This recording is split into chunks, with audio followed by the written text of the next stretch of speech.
Selamat malam sahabat keluarga. Selamat hari Kamis buat sahabat keluarga.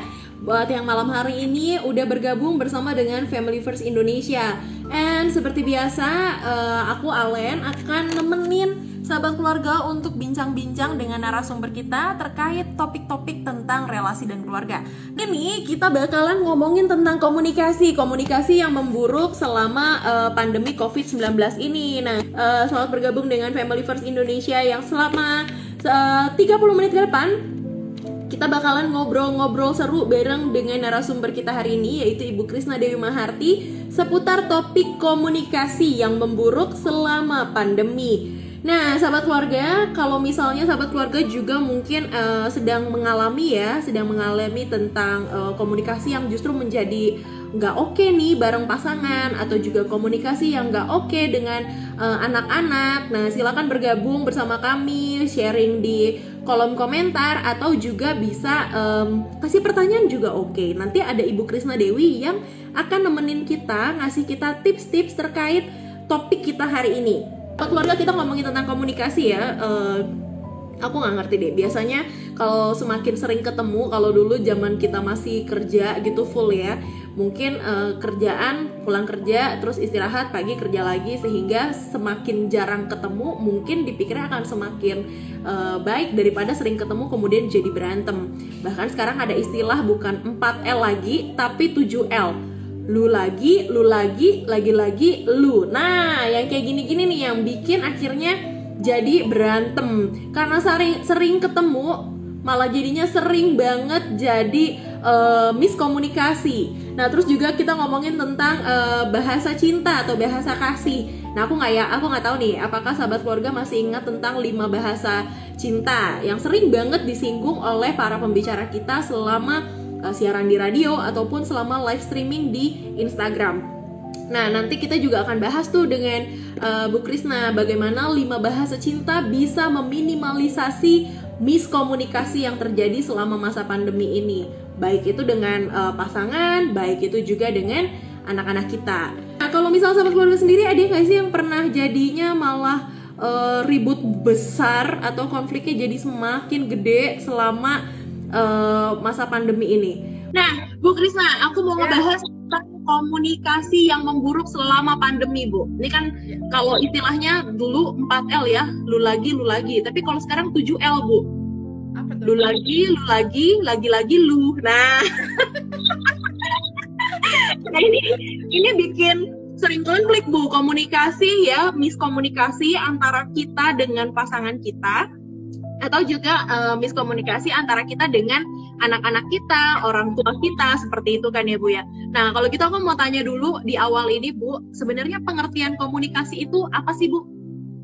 Ya, pengertian komunikasi sendiri kan sebuah proses ya, penyampaian dan penerimaan pesan. Jadi ada orang yang menyampaikan pesan, misalnya nih saya tanya, "Len, pengen makan apa lu?" gitu ya. Kemudian Nasi goreng. menerima, menjawab gitu ya.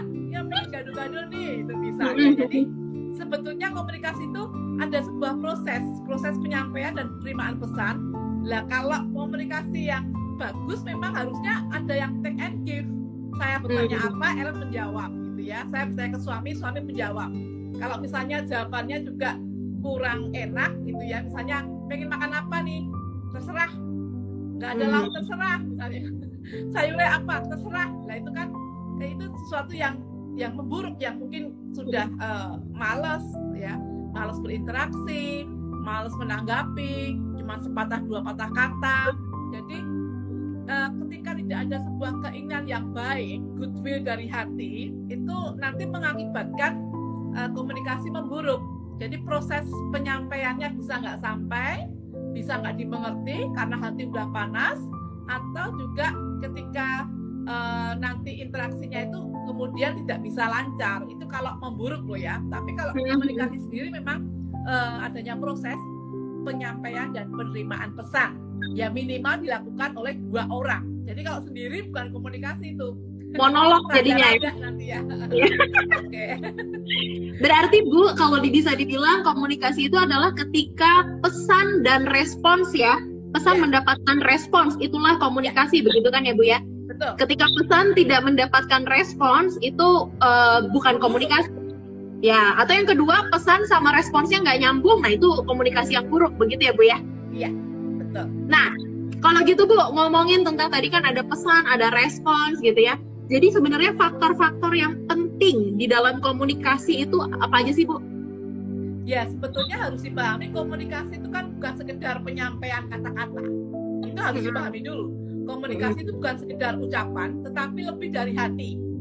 Makanya kalau faktor apa yang bisa memungkinkan komunikasi baik, ya hati kita sendiri memang harus baik dulu. Kita harus pastikan hati kita itu hati yang bersih, hati yang positif, sehingga kalau menyampaikan sesuatu juga kalimatnya baik, kalimatnya positif. Yang nanggepin, yang menerima pesan tadi kan juga enak. Tapi kalau faktornya yang utama hati itu sudah panas, sudah benci, ngomong baik pun kan tentu akan diresponi tidak baik. Atau sebaliknya, ya atau kita ngomongnya jadi nggak baik terus karena kita udah nggak suka, kita sudah memulainya sudah ketus, sudah bergaya egois, marah, macam-macam. Nah ini makanya faktor yang menentukan baik dan buruknya itu di hati kita. Kalau hati kita bersih, tentu pikiran juga jernih, yang kita keluarkan ya hal yang api-api ya, yang baik gitu. Jadi kayak akun yang sekarang aku pakai dong, hati yang gembira. Kalau hatinya gembira, otomatis ucapan sama gesture tubuh semuanya jadi positif gitu ya Bu ya? Ya betul, ya. Nah, berarti kalau bisa dibilang begini, komunikasi itu nih sahabat keluarga, ini tidak melulu dengan apa yang kita ucapkan, tapi juga apa yang kita perbuat dalam komunikasi tersebut. Artinya begini, kalau dari kesimpulan Bu Krisna gitu ya, apa yang ingin orang lain perbuat kepadamu, perbuatlah demikian. Jadi kalau misalnya ingin mendapatkan respons yang positif, berarti kita harus melakukan komunikasi yang positif. Begitu ya Bu Krisna ya? Betul sekali. Makanya, ya. Gimana Bu? Gimana lanjutin? Makanya sebetulnya dari mimik muka kita sendiri aja nih Lan, itu sudah komunikasi. Kalau saya misalnya nggak senyum, berarti kan aku itu lucu banget kamu, kayak kopi. Jadi Pak, ini harus mengerti kopi itu siapa itu ya. Kopi itu anak anjing saya. Kesayangan Ellen gitu ya. Jadi kalau saya nggak tersenyum gini kan juga orang yang viewer kita, follower kita, atau kamu sendiri kan juga nggak enak pasti. Nah kayak gitu kan nyengir-nyengir gitu kan, apakah lapar, sakit perut gitu ya. Ini sudah ada ratusan komunikasi nih di muka kita doang, nggak usah ngomong aja. Ya, itu yang juga harus dipahami. Baik, jadi komunikasi dari kita ya, segala apa yang kita ucapkan, kita perbuat, kita lakukan, bahkan sampai ke muka, kemudian ada intonasi dan lain-lain gitu ya. Nah, terus kalau misalnya nih Bu, aku mau sambil nyontek, oh iya, komunikasi gaya bahasa orang aja, itu kan ada yang istilahnya, ada yang orangnya ngomongnya muter-muter dulu, baru ke poinnya gitu kan. Ada orang yang tipikal Bu, tipikal komunikasi orang berbeda kan gitu. Nah, supaya bisa nyambung seperti apa Bu?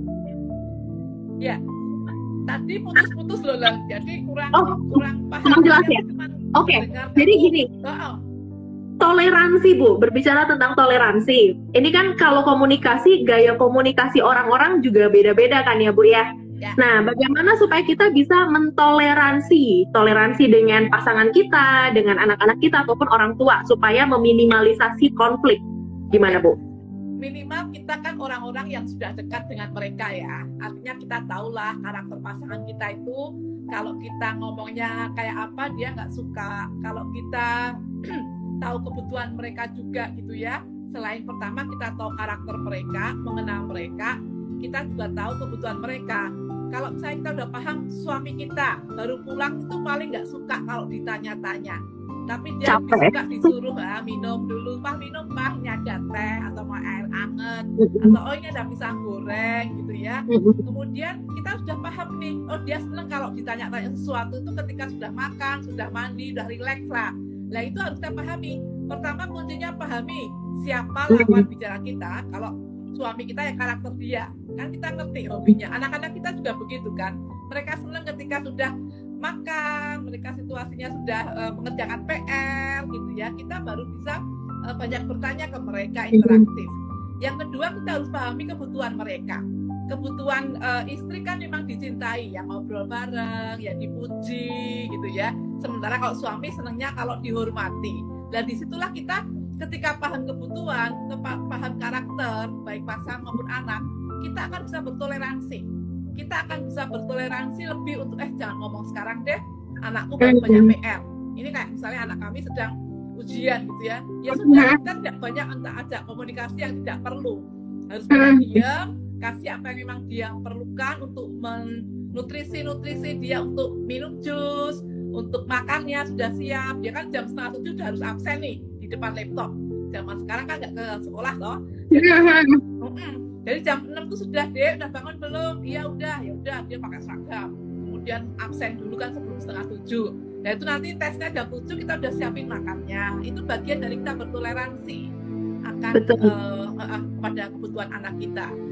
Jadi kuncinya memang memahami dulu ya Bu ya, memahami karakter, memahami temperamennya pasangan, orang tua ataupun anak kita. Kemudian memahami juga nih waktunya yang tepat atau enggak, orang baru pulang kerja langsung dibombardir, anak-anak habis selesai ujian langsung ditanyain. Nah ini adalah hal-hal yang akhirnya merusak toleransi. Nah jadi kalau misalnya sahabat keluarga mau bertoleransi supaya meminimalisasi komunikasi yang memburuk, salah satunya yang penting untuk dilakukan adalah memahami gitu ya.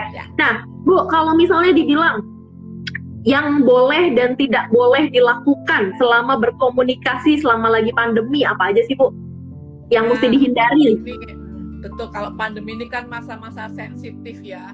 Kadangkala orang banyak sekali mudah untuk panas hati, mudah untuk marah-marah, konflik gitu ya. Kemarin ada berita yang sampai suami bunuh istri gitu ya, kemudian sampai ayahnya membunuh anaknya gara-gara main HP terus. Ini baru sehari 2 hari kemarin ya. Di masa pandemi ini semakin banyak orang memuncak sensitivitasnya ya, hati itu. Makanya untuk bertoleransi apa yang boleh dan tidak boleh, tentu kalau kita berkomunikasi jangan menyerang. Artinya jangan menyerang itu, ini kamu ya dari tadi nggak pernah bangun, nggak pernah bantuin mama kerjain pekerjaan rumah, kamu ya suami cuma di rumah terus, nggak ada duitnya, ini gara-gara kamu.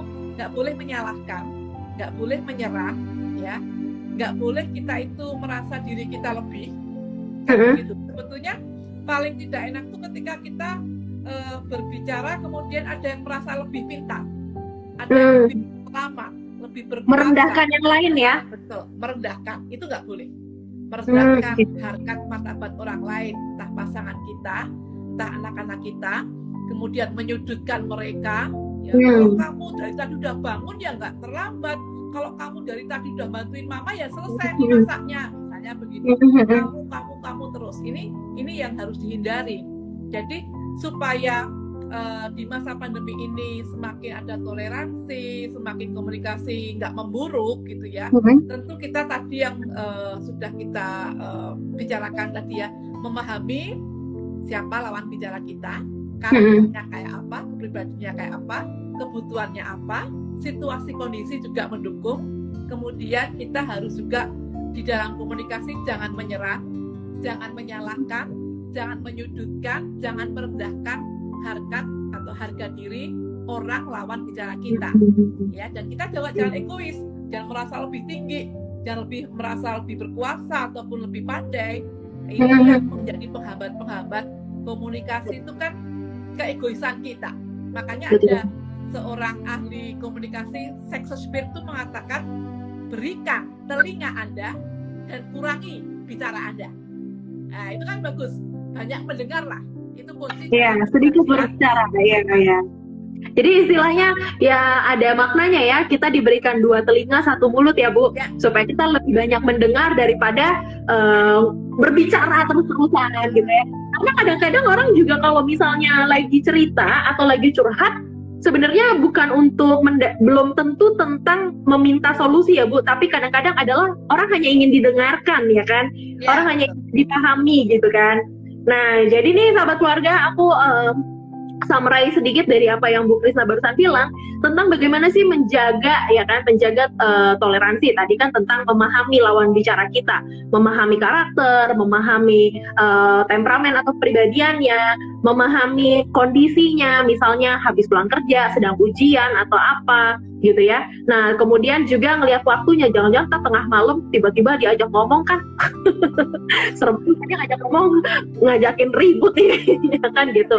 Nah kemudian juga tentang bagaimana sih komunikasi dijaga, misalnya dengan hal apa sih yang nggak boleh atau harus dihindari dalam berkomunikasi, terutama dalam masa-masa pandemi seperti ini. Nah tadi Bu Krisna sebutkan bahwa satu, jangan menyudutkan ya, jadi kalau istilahnya apa ya, mojokin orang gitu ya Bu ya, itu jangan deh, jangan mojokin orang. Terus yang kedua yang paling penting, jangan meremehkan atau ngerendahin lawan bicara kita. Terutama nih buat anak-anak juga, kadang-kadang orang tua suka nganggap anak-anak gak ngerti apa-apa lah, kamu lah, terus dibanding-bandingin. Nah ini hal-hal yang mesti dihindari. Nah sahabat keluarga, kalau sahabat keluarga punya hal-hal yang ingin di-share dengan aku sama Bu Krisna, kalian bisa tulis di kolom komentar. Mau kasih pertanyaan juga boleh, karena kita waktunya Bu tinggal 10 menit. Cepet banget ya. Bu, tapi kalau misalnya udah terlanjur menyudutkan, udah terlanjur meremehkan sehingga terjadi konflik. Nah, gimana Bu supaya kita bisa memperbaiki komunikasinya? Ya, nggak ada cara lain. Memang kita belajar untuk dewasa, artinya kita juga belajar untuk mau minta maaf ya. Misalnya kan kita kadang-kala kan sadarnya nyakitin orang itu setelah beberapa menit. Kenapa tadi aku ngomong kayak gini ya? Padahal nggak ada apa-apa, kenapa tadi aku nyalahin dia? Aduh nggak enak lah. Ini kan kita udah sadar. Begitu sadar itu kita harus berbesar jiwa untuk mau memiliki niat ya, keinginan yang kita harus aplikasikan dalam bentuk permintaan maaf. Kalau tidak, kita nggak akan pernah belajar. Karena kita akan merasa, salahnya dia sendiri kok. Gue ngomong gini kan ada alasannya. Emang gue bener kok, kan gitu kan.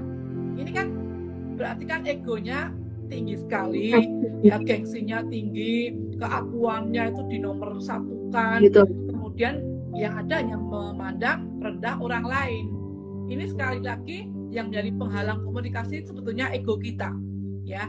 Ada yang mengatakan bahwa sebetulnya Tuhan itu ingin menghilangkan semua penghalang-penghalang komunikasi, ya. Yang tuli dijadikan supaya bisa mendengar, yang bisu dijadikan bisa berkata-kata. Artinya Tuhan nggak seneng nih, bisu itu kan penghalang juga, au. Ellen kan nggak tahu artinya saya ngomong apa. Tuli juga gitu, kamu ngomong sampai teriak apa, saya juga nggak mudah. Nah ini kita nggak tuli, Ellen nggak tuli, saya nggak bisu. Saya juga nggak tuli, Ellen juga nggak bisu. Artinya kita semua sebetulnya bisa membangun komunikasi yang baik, asal hati kita itu muara banyak hal, gudang raksasa, tempat kita menyimpan perbendaharaan yang baik dan yang buruk. Kalau mau yang baik yang keluar dari mulut kita dan pikiran kita, hati ini yang harus dibenahin. Makanya kalau sudah terlanjur nyakitin, kemudian sudah terlanjur konflik demi konflik, ya hati kita yang harus dibenahin. Kenapa kok saya jadi rewel ya? Kenapa saya jadi yang egois ya?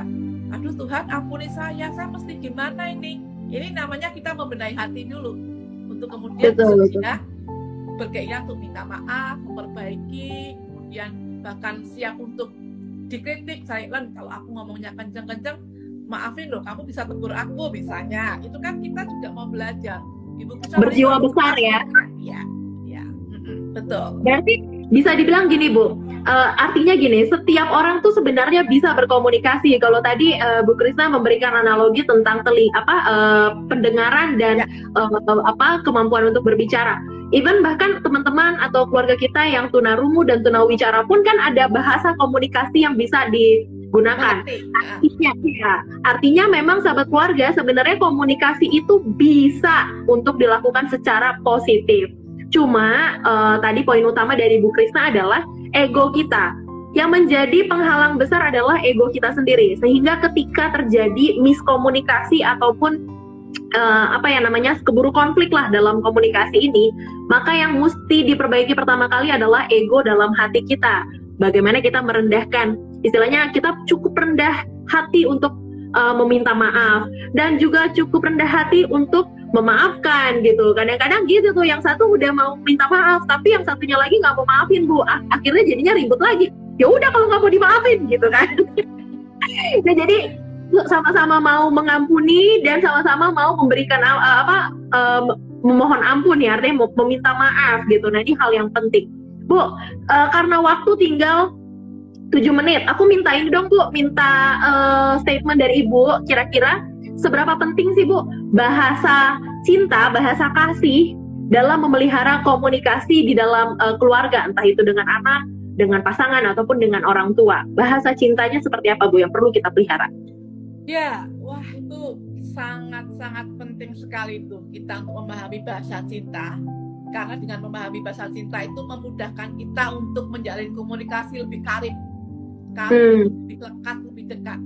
Jadi ini kita ulang sebentar ya tentang bahasa cinta supaya follower kita yang mendengarkan ngerti nih, bahasa cinta itu yang pertama kan kata-kata pujian ya. Betul. Kata-kata pujian tuh biasanya paling disukai semua orang ya. Bisa khususnya wanita nih, para istri, anak-anak tuh suka dipuji, kamu pinter ya, kamu luar biasa, sudah rajin bangun tidur, atau misalnya istrinya masakanmu enak sekali gitu ya, senang sekali. Dan di masa-masa pandemi ini mari kita lebih banyak memberikan bahasa cinta berupa pujian. Itu yang pertama. Ya, yang kedua, waktu kebersamaan. Waktu kebersamaan sekarang kita kan lebih banyak nih ya dalam masa pandemi ini gitu ya. Pasti kita lebih banyak.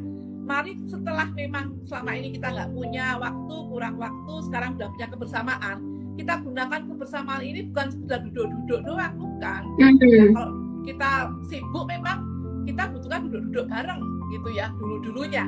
Tapi sekarang kan kita semua banyak di rumah walaupun work from home gitu ya. Kita juga bisa kreativitas ya, bikin kemah-kemahan atau bikin masakan apa gitu ya. Dalgona, udang pedas, cumi, cabai garam, apapun bareng-bareng sukaannya apa itu bisa kita wujudkan ya. Itu kebersamaan. Kemudian yang ketiga adalah tindakan melayani. Selama ini kalau kita suami udah berangkat pagi-pagi betul, kemudian pulang sudah sampai malam sudah nggak bisa bantuin istri. Ya suami saya senang, saya setiap hari lihat dia nyapu halaman gitu ya, potong-potong tanaman. Kemudian ya ikut bersih-bersih, ngelap-ngelap yang memang tidak tersentuh oleh mbaknya gitu ya, bagian-bagian yang memang diperlukan perhatian khusus, pojok-pojok almari ya, kemudian merapikan gudang. Itu tuh beberapa waktu ini dilakukan oleh suami saya yang selama ini kan memang tidak tersentuh dia gitu ya, karena sudah bersiap ke kantor dan pulang sudah jam 7 malam. Itu tindakan melayani. Kadang-kala tadi siang ini saya juga dibikinkan notis sama dia, ada jamu kristal gitu ya. Pak, ada buah nggak ada? Kok lama banget nih aku bikinin sekalian sambelnya pakai cabai. Aduh, romantisnya. Melayani ya. Tapi memang kan kalau mau tak tunjukin apa, enak sekali itu ya. Itu jadi kita sepanjang hari ini berflower-flower nih hatiku. Jadi kayak baju aku ya, Bu, berflower-flower. Ya, bajunya itu ya. Itu yang ketiga. Jadi pertama tadi kata pujian, yang kedua kebersamaan, yang ketiga tindakan melayani, yang keempat adalah sentuhan. Jadi peluk gitu ya. Kemudian dipijetin kaki saya gitu ya, atau suami kita pijetin, kita peluk. Kalau masuk angin ya dikerokin gitu ya, kalau yang cocok. Itu bagian dari tindakan melayani. Ya sepertinya simple, tapi ini sebetulnya ketika kita pijit, kita meluk dia, kita cium ya, itu kita berkomunikasi tuh, walaupun kita nggak ngomong, kita berkomunikasi ya. Kemudian yang terakhir adalah pemberian ya, pemberian hadiah misalnya gitu ya. Dan di masa-masa pandemi ini macam-macam yang bisa kita berikan. Kayak kemarin tuh suami saya sambil nyapu ada bunga kamboja jatuh, tiba-tiba dikasih ke telinga saya. Aduh, ya, kayak di Bali ya. Kurang kerjaan tapi itu romantis dan nggak usah ngomong, cuma lewat sambil itu giniin doang. Apa ini kurang kerjaan nih, tapi saya senang sekali. Nah ini kalau tadi pertanyaan Ellen bahwa bagaimana kaitannya bahasa cinta dengan komunikasi, waduh itu wajib sekali kita pahami dan kita lakukan. Terlebih kita harus memahami bahasa cinta pasangan kita itu apa.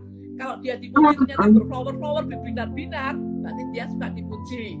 Tapi kalau jangan main dikasih minum, nggak dimakan, nggak diminum, kasih makan, berarti bukan bukan itu. Dan kita harus paham, ketika kita memahami bahasa cinta anak-anak kita, pasangan kita, itu jembatan untuk kita komunikasi lebih kuat dan lebih baik. Baik, berarti kalau aku simpulkan gini, sahabat keluarga, jadi ada 5 bahasa cinta ya. Bahasa cinta yang pertama itu adalah kata-kata afirmasi, kata-kata pujian. Simple misalnya dengan ucapan terima kasih, sudah dibantu, atau bilang kamu cantik hari ini, papa terima kasih sudah membantu. Nah itu adalah kata afirmasi. Kemudian yang kedua adalah waktu bersama gitu ya. Waktu bersama itu apa? Misalnya selama bukan cuma sekadar sekarang 24 jam ketemu terus, bukan, tapi tentang bagaimana menghabiskan momen bersama, entah itu beraktivitas, entah itu misalnya mau masak bareng, atau bahkan sebenarnya kalau lagi work from home gini hadap-hadapan bekerja bareng juga oke gitu loh. Jadi tentang waktu yang berkualitas dengan pasangan atau anak atau orang tua. Nah kemudian yang ketiga itu adalah tadi aku lupa, sentuhan ya Bu ya? Ya.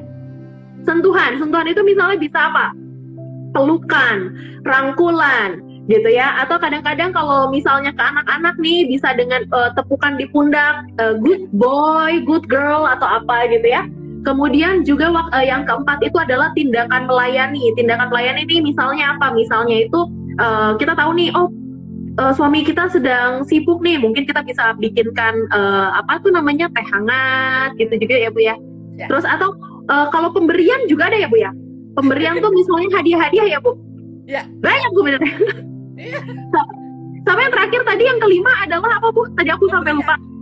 Pemberian ya, pemberian. Nah itu misalnya kalau hal kayak sekarang nih kasih surprise lah, kalau misalnya sahabat keluarga belanja online, tiba-tiba ada yang nyampe atau mau pakai dengan ojek online gitu ya, dikirimin delivery order makanan apa, itu juga bentuk-bentuk pemberian. Nah poin utamanya adalah bahasa cinta kita yang kita senangi itu belum tentu sama dengan bahasa cinta pasangan kita, anak kita, ataupun orang tua kita. Nah jadi Bu Krisna tadi bilang supaya kita lebih peka memahami bahasa cinta apa sih yang disenangi oleh lawan kita. Misalnya mereka lebih senang dengan pemberian atau dengan waktu berkualitas, maka penuhilah. Jadi jangan maksain dengan bahasanya kita. Nah ini bisa jadi miskomunikasi. Nah Bu, waktu kita habis. Bu Krisna boleh dong kasih statement penutup Bu buat sahabat keluarga tentang komunikasi selama masa pandemi. Baik, yang harus pahami yang pertama ya, sahabat-sahabat keluarga semuanya, komunikasi itu bukan sekedar berkata-kata secara verbal, tetapi lebih harus memakai hati ya. Jadi kelola hati kita, kelola emosi kita, dan benahi terus hati kita, diperbarui terus, semakin dewasa, niscaya kita akan dalam bentuk komunikasinya juga semakin baik. Kemudian yang kedua, dalam berkomunikasi itu lebih dibutuhkan mendengar. Maka kenapa kita memberikan 2 telinga dan 1 mulut, yaitu supaya kita lebih banyak mendengarkan daripada kita hanya berkata-kata terus gitu ya. Kemudian dalam berkomunikasi itu butuh yang namanya toleransi dan empati. Makanya jangan pernah merendahkan, jangan pernah merasa diri kita lebih gitu ya. Jangan pernah kita menyudutkan dan menyerang, tetapi harus take and give.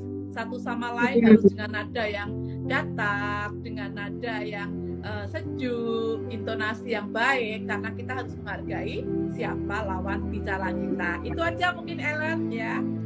Baik, terima kasih banyak Ibu Krisna untuk waktunya, juga untuk kiat-kiat wawasan yang baru mungkin bagi kita semua, supaya kita semua selama masa pandemi ini bisa menjaga komunikasi agar lebih baik lagi dengan pasangan, dengan anak, ataupun dengan orang tua. Nah ini karena akan menentukan bagaimana kita di rumah kita atmosfernya akan menjadi atmosfer yang penuh cinta atau penuh kasih, atau malah menjadi neraka. Nah ini bahaya nih ya. Jadi semoga apa yang sudah disampaikan oleh Ibu Krisna dapat menolong kita semua, dapat memampukan kita semua untuk memperbaiki diri kita, dan bisa menjadi berkat tentunya untuk pasangan kita maupun juga anak-anak dan keluarga kita.